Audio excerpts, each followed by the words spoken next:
తెలంగాణ శాసన మండలి నిర్వహణను కాంగ్రెస్ ప్రభుత్వం తన జేబు సంస్థగా పరిగణిస్తూ ఉన్నది. చట్టసభలో నిర్వహణ విషయంలో ఉన్నటువంటి రూల్స్ అండ్ రెగ్యులేషన్స్ కానీ సత్సాంప్రదాయాల్ని తుంగలో తొక్కి ఇష్టారాజ్యంగా నడిపేటువంటి ప్రయత్నం చేసింది. దీన్ని తీవ్రంగా మేము గర్హిస్తూ ఉన్నాం.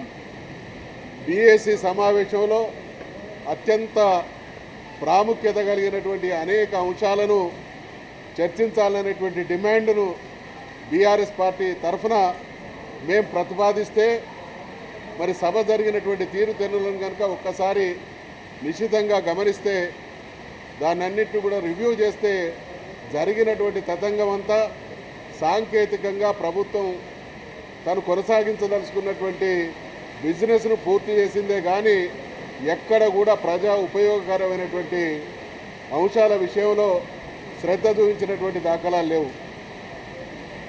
గవర్నర్ ప్రజెంటేషన్ ఉభయ సభలను ఉద్దేశించి గవర్నర్ గారు చేసినటువంటి ప్రసంగం, దాని మీద చర్చ, ఆ తదనంతరం బడ్జెట్కి సంబంధించినటువంటి ప్రతిపాదన, ఈ రెండు సమావేశాల సందర్భంగా అత్యంత దుర్మార్గంగా వ్యవహరించింది అధికార పార్టీ. గంటల తరబడి వాయిదాలు వేసి టీ బ్రేక్ పేరిట 4-5 గంటల వాయిదా వేసి చివరికి సమాధానం కోసం వచ్చినటువంటి ముఖ్యమంత్రి కానీ ఈరోజు ఆర్థిక మంత్రి కానీ తూతూ మంత్రంగా వాళ్ళు చెప్పదలుచుకున్నటువంటి జవాబులు చెప్పి పలాయనం చిత్తగించలే తప్ప ప్రజల పక్షాన ప్రతిపక్షాలుగా మేము లేవనెత్తినటువంటి ఏ ఒక్క అంశానికి కూడా ప్రభుత్వపరమైనటువంటి జవాబు లేదు. ఈరోజు సభ వాయిదా పడ్డటువంటి సందర్భాల్లో మేము శాసనమండలి చైర్మన్ గారి దృష్టికి తీసుకురావడం జరిగింది. షార్ట్ డిస్కషన్స్ తీసుకోండి, లేదా 0 అవర్ నడపండి, లేదా పిటిషన్స్ తీసుకోండి.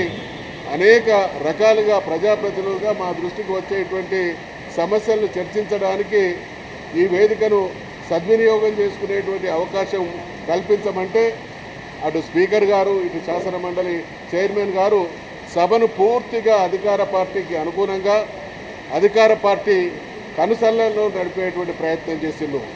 మీరందరూ కూడా గమనించిండ్రు. ఆ రోజు ముఖ్యమంత్రి గారు ఢిల్లీకి వెళ్ళి అత్యంత శాసన మండలి సమావేశాలు జరుగుతున్నప్పుడు అత్యంత కీలకమైనటువంటి అంశం గవర్నర్ గారికి ధన్యవాదాలు తెలిపేటువంటి తీర్మానం.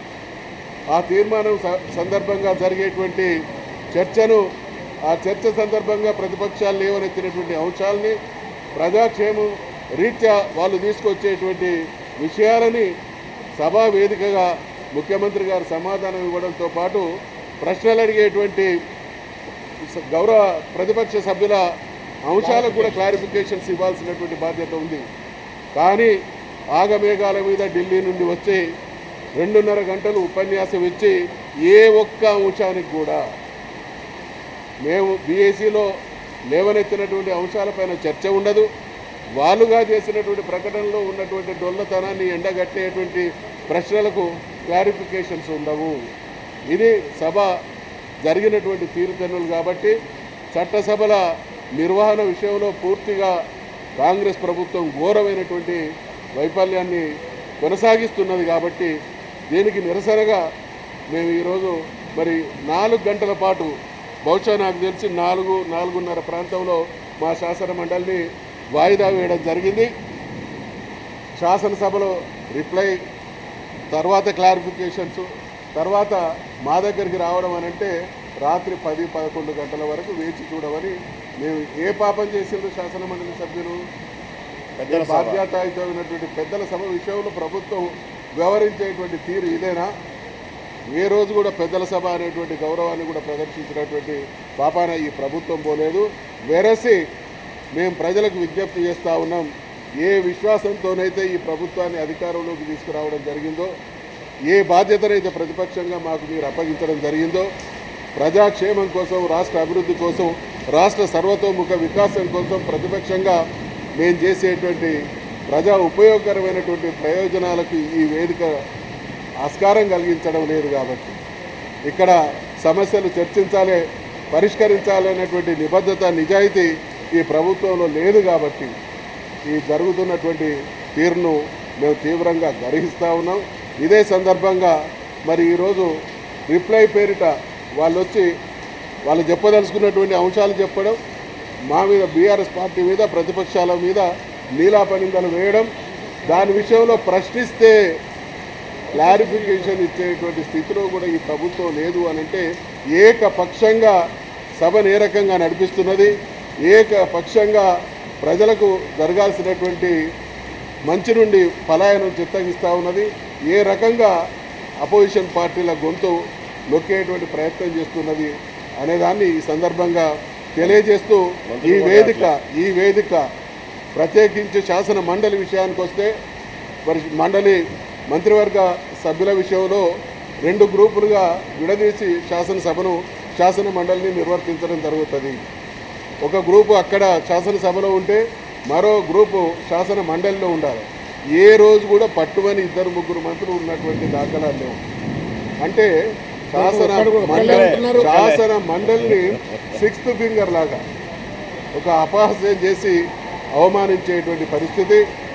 పెద్దల సభ అంటే చక్కటి సూచనలు ఇచ్చేటువంటి సభ. మొన్న జరిగినటువంటి 2 రోజుల చర్చ సందర్భంగా మేము మా విద్యుక్త ధర్మాన్ని నిర్వర్తించడం జరిగింది. అనేక విషయాలను, అనేక డొల్లతనాల్ని, ప్రజలకు ఉపయోగపడే పనుల విషయంలో ప్రభుత్వ వైఫల్యాలను సూచన రూపేణ కొన్ని సందర్భాల్లో ప్రతిపక్షంగా కూడా నిలదీయడం జరిగింది. ఇటువంటి సత్సాంప్రదాయం కొనసాగించాల్సినటువంటి చట్టసభల్ని నామకే వాస్తే రూపేణ తన నిర్వాకాన్ని సరిదిద్దుకునే బదులు తన నిర్వాకాన్ని ప్రశ్నించేటువంటి వాళ్ళ గొంతుకలు నొక్కేటువంటి ప్రయత్నంతో సభ సాగుతున్నది. కాబట్టి దీన్ని ప్రజలు గమనించాల్సిందిగా విజ్ఞప్తి చేస్తా ఉన్నాం. దీని కంటిన్యూయేషన్లోనే ఈరోజు 4 గంటల నిరీక్షణ తర్వాత ఇంకా నిరీక్షించేటువంటి ఓపిక లేక వాళ్ళ ఊకదంపుడు ఉపన్యాసాలు ప్రజలకు పడవు అనేటువంటి విషయం అర్థమైంది. కాబట్టి మేము ఇప్పుడు బాయ్కాట్ చేస్తున్నాం.